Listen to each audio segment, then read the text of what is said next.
నమస్కారం గురువుగారు. నమస్కారం అమ్మా. ఎలా ఉన్నారు గురువుగారు? బాగున్నారా?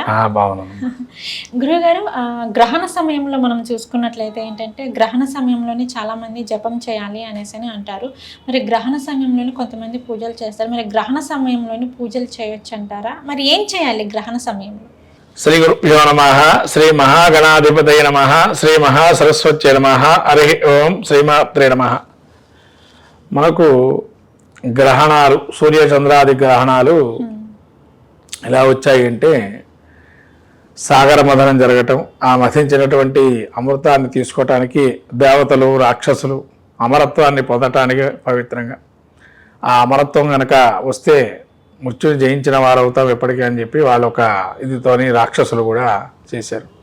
ఆ చేసినటువంటి దానిలో అమృతం వచ్చినప్పుడు ఈ విష్ణుమూర్తి మరి రాక్షసులకు కూడా ఈ విధంగా అమృతం వస్తే దేవతల పరిస్థితి ఏమిటి అని చెప్పి అనుకొని వాడికి ఏదో విధంగా మనం నచ్చజెప్దామని చెప్పి ఒక మోహిని అవతారం ఎత్తి, ఆ మోహిని అవతారంతో వాళ్ళకి మేము ఇస్తాము, మేమే పంచి పెడతాం దేవతలంగా, నేనే స్వయంగా అని ఒక దేవతా స్త్రీగా ఉండి పంచిపెట్టారు అమృతాన్ని. ఆ పంచిపెట్టినప్పుడు ఏం జరిగిందంటే, ఇద్దరు రాక్షసులు మాయారూపమై దేవతా రూపంలో వచ్చి సూర్యచంద్రుల వెనకాల కూర్చొని ఎప్పుడైతే వాళ్ళు కూడా అమృతాన్ని పానం చేస్తున్నారో వెంటనే విష్ణుమూర్తి గ్రహించి రాక్షసులు అమృతాన్ని తాగుతున్నారని చెప్పి వెంటనే శిరస్సుని ఖండించడం జరిగింది, ఇద్దరు రాక్షసుల్ని. ఆ ఖండించినప్పుడు ఒక చుక్క శరీరం లోపలికి వెళ్ళిపోయింది మొండం నుంచి, మరో చుక్క పైనే ఉండిపోయింది. అలా ఖండించినటువంటి శరీరాన్ని ఒకటేమో మొండెం లేనటువంటి శరీరంగా, సర్పాకృతిలో వచ్చేటువంటి శరీరంగా మార్చారు చివరికి. ఈ సర్పాకృతిలో ఉన్న రహస్యం ఏంటి అంటే, పూర్వం మీకు గ్రహించాల్సిన విషయం, ఇది సర్పజాతికి సంబంధించినటువంటి విషయం ఒకటి ఉన్నది. ఇది చాలా కాలం ఎవరికీ తెలియని విషయం ఏంటంటే, మనము ఇప్పటికీ సర్పాలు ఎక్కడుంటాయి అంటే పాతాళంలోనే ఉంటాయని చెప్పారంట. ఈ పాతాళ లోకాన్ని వాళ్ళకి ప్రత్యేకంగా లోకాన్ని ఏర్పాటు చేశారు. అప్పటి నుంచే సృష్టిలోనే శివుడు వాటికి పాతాళ లోకాన్ని ఇచ్చారు. అప్పుడు పాతాళ లోకం నివసించేట్టుగా. మరి మనకు పురాణంలో ఏం చెప్పబడుతుంది, తదుపరి కూడా తర్వాత కాలంలో సర్పాలు మరి ఏ విధంగా వర్ధిల్లుతాయి, ప్రతి యుగంలోనూ కూడా ప్రతి జీవికి వాడికి తగినటువంటి విషయాలన్నీ ఉండాలి కదా అని చెప్పి సర్పాలకి శాపాలు, అనేకమైనటువంటి యాగాలు, హోమాలు చేయడం. జనమేజయ మహారాజు ఆ సర్పయాగంలో చాలా రకాల సర్పాలు చనిపోవటం, అది ఒక చరిత్రగా ఉంది. ఇంకోటి సర్పయాగం అంత క్రితం కూడా జరిగింది, దానికి కూడా ఒక చరిత్ర ఉంది. అలా సర్పయాగం చేసి అప్పుడు చనిపోయినటువంటి వాటి మళ్ళీ పునర్జీవితం చేసి, అలా రకరకాలైనటువంటి పురాణ వాంగ్మయంలో మనం చెప్పబోయే సర్పజాతుల గురించి.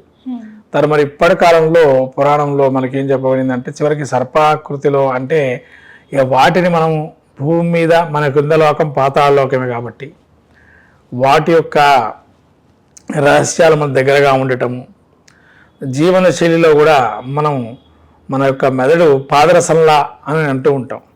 అలానే సర్పం కూడా ఒక దగ్గరగా ఉండదు, వెంటనే తన యొక్క వెళ్ళేటువంటి మార్గాన్ని కదలికలతో మార్చేసుకుంటుంది, క్షణంలో కనపడకుండా వెళ్ళిపోతుంది. అలా ఈ గ్రహణాలలో మనకు ముఖ్యంగా సర్పానికి దాన్ని ఆకృతిగా పెట్టారు. అంటే ఇక్కడ సర్పాకృతి ఏంటంటే మీరు చూడాల్సింది, శివుడి దగ్గరనేమో కంఠాభరణంగా ఉన్నది, విష్ణుమూర్తి దగ్గరనేమో పడుకునే శయ్యపాన్పులాగా ఉంది. వీరికి కాకుండా వీరి కుమారులకు కూడా వచ్చింది ఈ యొక్క సర్పాకృతి. ఏ విధంగా వచ్చిందయ్యా అంటే, శివుడికి తన యొక్క కుమారస్వామికి సర్పాకారంలో ఎక్కువగా ధ్యాన నిమగ్నం చేస్తూ తపస్సు చేసుకునేటువంటి లక్షణంగా ఉంది అని చెప్పి, అందుకని సర్ప పూజలు చేయటం మనకి కుజుడు అధిష్టాన దేవుడు సుబ్రహ్మణ్య స్వామిని. మళ్ళీ గణపతికి జంజంగా కాకుండా ఆభరణంగా నాగరాజ యజ్ఞోపవిధారణే నమః అంటాం. నాగరాజుని యజ్ఞోపేతంగా మార్చుకున్నాడు. ఎందుకంటే అదొక స్టోరీ. ముష్కాసురుడు ఆ యజ్ఞోపవేదాన్ని తినేశాడు. తర్వాత మళ్ళీ యజ్ఞోపవేతం కట్టాలి అంటే కష్టంగా ఉందని చెప్పి వెంటనే మళ్ళీ యజ్ఞోపవేతంగా మారుతానని చెప్పి ఆ నాగరాజు గారు కోరటం, వెంటనే దాన్ని శివుడు ఆజ్ఞాపించటం, ఆ చివరికి యజ్ఞోపేతంగా మారడం జరిగింది గణపతికి కూడా. అంటే ఇక్కడ చూడండి మీరు, శివ పరివారంలో ఎక్కడైనా కూడా చివరికి కూతురుగా కూడా మానసాదేవి చెప్పబడింది మనకి, శివుడు యొక్క కూతురుగా. అంటే ఇక్కడ శివ పరివారంలో సర్పానికి ఎంత విధానంగా ఇచ్చారని. తర్వాత మీకు విష్ణుమూర్తి దగ్గరకు వస్తే కనుక శయ్యపాన్పుపై పడుకున్నారు విష్ణుమూర్తి. అవును. మరి వాళ్ళ సంతానంలో ఏ విధంగా మరి సర్పానికి సంబంధించారంటే ఇక్కడ తర్వాత కాలంలో ఈ విష్ణుమూర్తికి సంతానం అంటే ప్రద్యుమ్నుడిగా చెప్పబడింది. తర్వాత కాలంలో ఈ ప్రద్యుమ్నుడిగా చెప్పబడింది కాబట్టి మరి ప్రద్యుమ్నుడు అంటే ఎవరు? మళ్ళీ ఇక్కడ పితృదోషాలకు సంబంధించి మనకు ప్రద్యుమ్న, సంకర్షణ, వాసుదేవ రూపాలని చెప్పని అంటూ ఉంటాం. మనం పిండ ప్రదానం చేసేటప్పుడు ప్రద్యుమ్న, సంకర్షణ, వాసుదేవ రూపాల్లో ఉంటారు అని చెప్పి. కాబట్టి ఇక్కడ పితృదోషాల్లో కూడా కొంతమంది అకస్మాత్తుగా అంటే ఉన్నట్టుండి కొన్ని యాక్సిడెంట్స్ చనిపోయిన, చిన్నప్పుడు చనిపోయిన వాటికి సంబంధించిన దోషాలు ఉన్నాయని చెప్పి నారాయణ బలి అని ఒకటి ఇస్తుండేవాళ్ళు. ఈ నారాయణ బలి కూడా సర్పాకృతిలో తయారు చేసి నారాయణ బలి చేస్తారు. అంటే ఇక్కడ కూడా సర్పానికి ప్రత్యేక ప్రాధాన్యం ఉంది. అంటే ప్రతిదీ కూడా మనము దానివల్ల ఈ భూప్రపంచం మీద ఎన్ని రకాలైనటువంటి ఉపయోగాలు, దాని యొక్క పరిస్థితి ఏ విధంగా ఉంది అని మీకు అర్థమై ఉంటుంది ఇప్పటిదాకా సర్పాన్ని గురించి తెలుసుకున్నప్పుడు. కాబట్టి సర్పం అంటే సర్పదోషం అని చెప్పేసి భయపడతారు కదా గురువు గారు. అంటే ఇక్కడ చూడండి సర్పానికి ఎంత ప్రాధాన్యం ఇచ్చారో పురాణాల్లో. అందుకని ఇక్కడ కూడా గ్రహణాలకి మనని ఎందుకు పెట్టి పీడిస్తాయా అండి అని మీరు అడుగుతున్నారు. పూజలు చేయాలి కదా, ఎందుకు ఏమిటి అని. అందుకు వచ్చేటప్పటికి గ్రహణ సమయంలో ఎప్పుడైతే రాహుకేతువులుగా వీరు మొండెం లేకుండా రాహు తల యొక్క 5 తలలతో పాముగా ఉండి, తర్వాత ఈ మిగతా శరీరం అంటే తల వరకు కేతువుకి ఇచ్చి మిగతా ఆకృతి అంతా తోక భాగం సర్పానికి మిగతా భాగం అంతా కేతువుగా మారడం జరిగింది. వీళ్ళనే రాహుకేతువులుగా విభజన జరిగింది. ఇంగ్లీష్లో ఒకవేళ సైంటిఫిక్ పేరు వేరే ఉన్నాయి, దీనికి పెట్టారు. హెడ్ అండ్ టైల్ అని రకరకాలు పెట్టారు. ఇవి ఛాయాగ్రహాలు, షాడో అని చెప్పి అంటున్నారు మనకి. మరి నీడ పడితే ఇంత దోషమా అంతరిక్షంలో మనకి ఇప్పుడు చెప్పబడింది. ఎందుకంటే ఒక నీడని మనకు అంతరిక్షంలో ఏ విధంగా కనబడుతుంది అని అంటే అక్కడ అంబ్రా, పెనంబ్రా అనేవి మనం అక్కడ వాడతాం, గ్రాసాన్ని వాడుతుంటాం. అంటే చంద్రుడికి సూర్యుడికి ఖండగ్రాసాలు ఉంటాయి. అంటే తన పరిణామం సంబంధించి ఖండగ్రాసాలు అంటాం. అంటే ఎంతవరకు అవి పెంచుకుంటే ఎంతవరకు కొన్నేమో పార్షిక గ్రహణాలని, కొన్నేమో కంకణధరణ గ్రహణాలని, కొన్ని సంపూర్ణ చంద్రగ్రహణం, సూర్యగ్రహణాలని, సంపూర్ణ రింగ్ లాగా కొన్ని ఉన్నాయని, కొన్ని రకరకాల ఆకృతిలో గ్రహణాలు వస్తూ ఉంటాయి. ఇలా వచ్చినప్పుడు ఆ నీడ ఏదైతే ఉంటుందో ఆ నీడకు సంబంధించి మనం చూసినప్పుడు ఈ సూర్యచంద్రులు ఒకటే స్థాయిలోకి వచ్చి సూర్యుడు యొక్క నీడ కానీ, చంద్రుడు యొక్క నీడ కానీ, లేదా భూమి మధ్య భాగంలో ఉండటం వల్ల ఈ యొక్క ఎక్లిప్సెస్ ఏర్పడుతున్నాయని మనకు చెప్పబడుతుంది. మరి వీటి వల్ల ఈ నీడ భూమి మీద సైంటిఫిక్గా మనం ఏంటంటే భూమి మీద నీడలు పడుతున్నాయి కదా, గ్రహణాలు వస్తున్నాయని. ఆ నీడ మరి ఎందుకు మనకి బ్లాక్ అవుతుంది? మరి సూర్యుడు గ్రహణం పడినప్పుడు మీరు అన్నట్టుగా ఎర్రగా మారాలి, మళ్ళీ చంద్రగ్రహణం పడినప్పుడు మరి తెల్లగా నెలవంకగా ఉండాలి. మరి ఎందుకు అలా కనబడటం లేదు? నలుపుగా ఎందుకు కనబడుతున్నాయి, మబ్బులుగా? అదే దైవాంశం. అంటే దేవుడి యొక్క సృష్టిలో అలా చీకటిమయం అడుగుతున్నాయి, ఏ కిరణాలు కనబడకుండా ఉన్నాయంటే అదే గ్రహణం, అదే నలుపు. కాబట్టి మళ్ళీ దానిలో నుంచి బయటకు వస్తే ఆ గ్రహణం వీడంగానే వెంటనే మంచి, మళ్ళీ కొంతమంది కొన్ని రాసులకి మంచి జరగడం, కొన్ని రాసులకు చెడు జరగడం చెబుతూ ఉంటాం. అట్లానే గ్రహణంలో మరి గ్రహణాలు పట్టినప్పుడు అంటే కొన్ని నక్షత్రాదులు, కొన్ని రాసుల వారికి మంచి ఫలాలు, కొన్ని రాసుల చెడు ఫలితాలు చెప్పబడింది. మరి సూర్య చంద్రగ్రహణాలప్పుడు ఏం పూజలు చేసుకోవాలా లేదా అనేదంటే ముఖ్యంగా నక్షత్రాదులకు జపం. అంటే ఇక్కడ ఏంటంటేనండి ఏ గ్రహణం పడుతుందో ఆ గ్రహానికి పూర్తిగా జపం అనేది చేసుకోవాలా. నక్షత్రం ఏది ఉంటే నక్షత్ర జపం చేసుకోవాలా. కానీ కొన్ని క్రియలు మనకు పురాణంలో ఏం తలపబడింది అంటే పట్టు స్నానం, విడుపు స్నానం అనేది 2 పట్టుకున్నారు. అక్కడ చేయాల్సిన నియమాలు ఏంటంటే కొంతమంది గ్రహణ సమయంలో మండపారాధన చేయవచ్చు అని చెప్పి పురాణంలో ఉంది. మండపారాధన అంటే నవగ్రహ మండలం ఉంటుంది. ఆ మండలాన్ని నక్షత్ర రీత్యా అంతా ఆవాహన చేసి ప్రతిమా రూపంగా ఆరాధన చేయమన్నారు. ఒక్కొక్క ప్రతిమ ఒక్కొక్క రకమైన ప్రతిమలు ఉంటాయి ఒక్కొక్క గ్రహానికి. అలా సూర్యగ్రహానికి బంగారు ప్రతిమని, చంద్రగ్రహానికి వెండి ప్రతిమని తయారు చేసుకోవాలి. మన ప్రతిమలు అంటే ఇక్కడ ఏంటండి విగ్రహ రూపాలా, సూర్యచంద్రుల రూపాలా అని చెప్పారంటారు. ఇక్కడ మామూలుగా సూర్యచంద్రుల రూపాలు మనం గ్రహణ దానాలు ఇస్తున్నారు.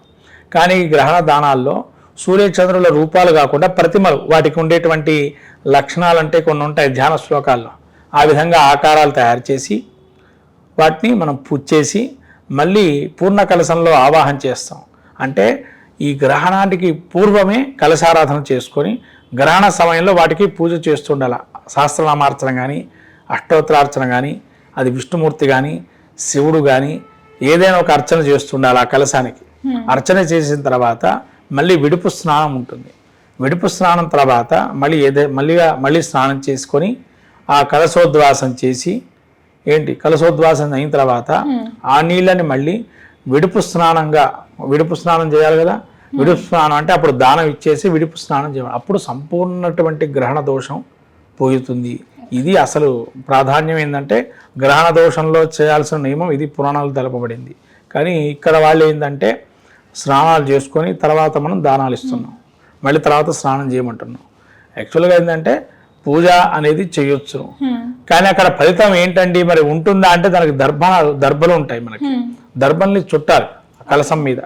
చుడితే దర్భలు ఉన్నంత కాలం దైవాన్ని చేరుకోరు ఆ కిరణాలు. అంటే ఆ చెడు కిరణాలు అనేవి చేరుకో, అందుకని దర్భలు పెడుతుంటారు, ఇంట్లలో దర్భలు వేస్తుంటారు.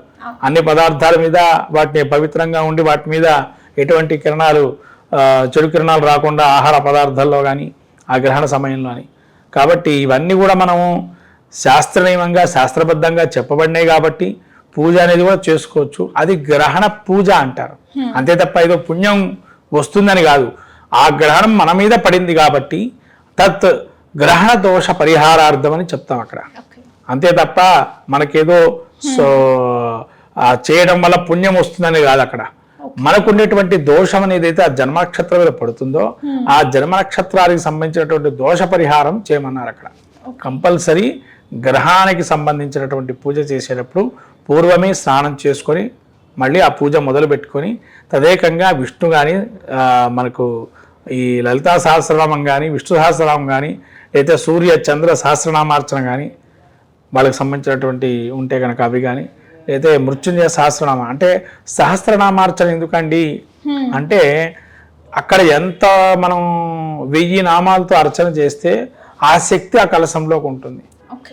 మళ్ళీ ఎప్పుడైతే గ్రహణం వీడుతుందో వెంటనే ఆ స్నానం మనం చేస్తాం కాబట్టి ఆ శక్తి మన మీద ఉండి ఈ గ్రహణానికి పట్టినటువంటి దోషం పోతుంది. ఈ గ్రహణానికి పట్టిన దోషం ఏదైతే ఉంటుందో ఆ దోషం మన నుంచి పోతుంది. అందుకని ఇది మనం గ్రహణం విడుపు స్నానం చేసిన తర్వాత ఈ యొక్క నీళ్ళను కూడా అవబృత స్నానం కింద మళ్ళీ వేదోక్తంగా దశాంతులు చెప్పి కానీ పవమాన సూక్తం కానీ లేదా పురుష సూక్తం చెప్పి కానీ ఆ నీళ్లు మళ్ళీ ఆ ఎవరైతే కర్తగా కూర్చున్నారో వాళ్ళకి కనుక చేస్తే ఆ గ్రహణ దోషం అనేది పోయి వాళ్ళకి మళ్ళీ ఆ గ్రహణ దోషం పోయి మళ్ళీ సంపూర్ణంగా. అందులో ముఖ్యంగా కావాల్సిందంటే సూర్య చంద్రగ్రహణం అయినప్పుడు ఆ ప్రతిమలు ఏవైతే ఉంటాయో ఆ ప్రతిమలు వాడాలా. మళ్ళీ రాహుకేతు కూడా సంపూర్ణంగా వేరే ప్రతిమలు ఉన్నాయి, ఆ ప్రతిమలకి పూజ చేసి దానం ఇవ్వాలి. రాహుకేతుల గ్రహణం అయితే కూడా అంటే రాహుగ్రస్తం అంటే రాహుకి, కేతుగ్రస్తం అయితే కేతుగ్రహానికి అట్లా కేతుగణానికి అట్లా. రాహుకి అయితేనేమో ఈ తలలో ఉన్నటువంటి శరీరానిగా ఉన్నటువంటి ప్రతిమను తయారు చేయాలా, కేతుగ్రస్తం అయితే అటువంటి శరీరం ఉన్నటువంటి తయారు చేసి దానం ఇవ్వాలి. అంటే ఇప్పుడు వల్ల ఎవరి వల్ల అవుతుందా అంటే శక్తి ఉన్నవారు ఇస్తారు, శక్తి లేవారు ఇచ్చే పరిస్థితులు లేదు కాబట్టి సర్పాలు ఏదైనా సర్పాకృతిలో ఉంటాయి కాబట్టి సర్పాకృతిని ఇవ్వటం అని లేదా సూర్యచంద్ర బింబాలు ఇవ్వటం అనేది జరుగుతుంది.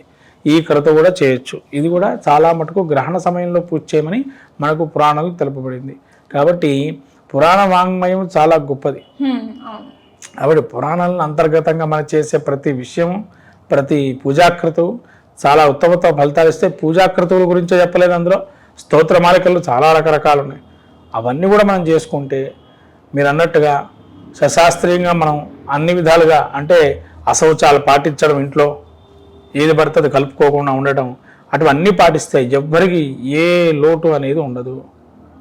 ఇంకా పుణ్యం పెరగడమే తప్ప పాపం నశిస్తూ ఉంటుంది చేసుకున్నటువంటి పాపం. ఇది గ్రహించాలి.